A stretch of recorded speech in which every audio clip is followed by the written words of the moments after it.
me and another professor in our philosophy department, and actually got exactly at that question of how do you have this kind of dialogue. And it was meant to show how to have a dialogue in the purpose of friendship. And one of the things she had said from the get-go is that if you want to have this conversation, if you really want to recognize that friendship, you have to recognize that sometimes you're wrong, that sometimes the things you're saying, right, are not necessarily, you have to accept that maybe the other person has a perspective that is correct. And maybe you have to revise what your own perspective is, and vice versa. You can't come in assuming that you're going to change someone's mind. That is not the point of the conversation. The point of the conversation is to get to know each other, to understand your ohana, to understand your neighbors, to understand your community. And it really isn't supposed to be about right or wrong, but just understanding that, it's not about winning or losing. It's about our perspectives, and that sometimes these perspectives need to be a little bit better educated.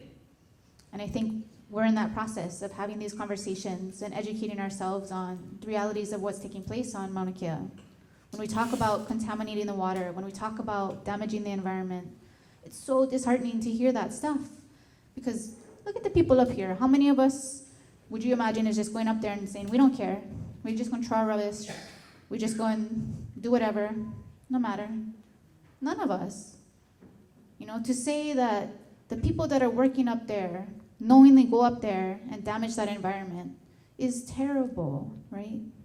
To take those kind of things, and we need to address them. We need to talk about it. We need to say, hey, this is my cousin, this is my uncle, this is whoever that's working up there. They're not bad people. They're not foreign people. They're not people that we don't know and we don't have a face to put to, They're people just like the rest of us. And they're good people.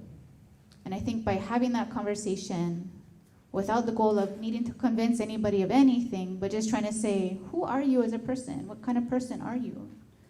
Is what you're going to hopefully get away from it.